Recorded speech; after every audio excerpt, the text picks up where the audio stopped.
د هیواد علومو اکاډمۍ کې د ژباړې مرکز پرانیستل شو. یاد مرکز کې به پخوا یوازې څېړنې کېدلې، خو تر دې وروسته به پکې د ژباړې برخه هم فعاله وي. د دې مرکز په پرانیست غونډه کې د علماو ترڅنګ د پوهنتون استادانو او چارواکو هم ګډون کړی و. د افغانستان د علومو او اکاډمۍ کې د ژباړې یو مرکز جوړ شو. مسؤلین دا یو ښه اقدام ګڼي او ډاډه دي چې له دې سره به د لیکوالانو او ژباړونکو ترمنځ همغږي زیاته شي او شته ستونزې چې د کار پر مهال ورسره مخ دي حل شي.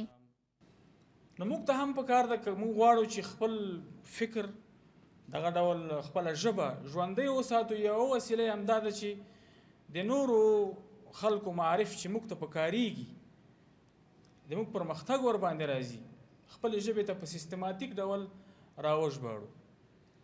خیرخوا علومو اکاډمۍ کې د یاد مرکز په اهمیت خبرې وکړې او زیاته یې کړه چې ژباړه په یوه ټولنه کې د علومو په ساتنه کې مهم رول لري. د اسلامي امارت لخوا د یاد مرکز جوړولو موخه دا وه ترڅو وکړی شي چې دیني فکرونه او اعتقادات پیاوړي شي. دغه ضرورت پوره شوی او په ډیره ښه معنا پوره شوی. د اسلامي امارت مشرانو یوازې او یوازې په همدې هدف دغه مرکز ایجاد کړی ترڅو موږ هیوادوالو ته خپلې افغانۍ ټولنې ته هغه کتابونه وژباړو چې هغه له سلف صالح څخه په متواتر او متوارث ډول رانقل دي.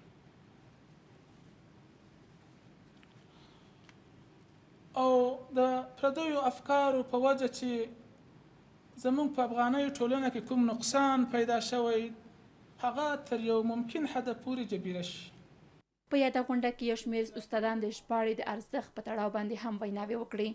کله کله موږ په ژباړه کې دغسې تصرفات هم کوو، د معلومات دقیق نه انتقالوو، یا انتقالوو خو خپل نظریات یا خپلې سلیقې پکې ور انتقالوو چې دا په ژباړه کې هغه لوی خیانت دی.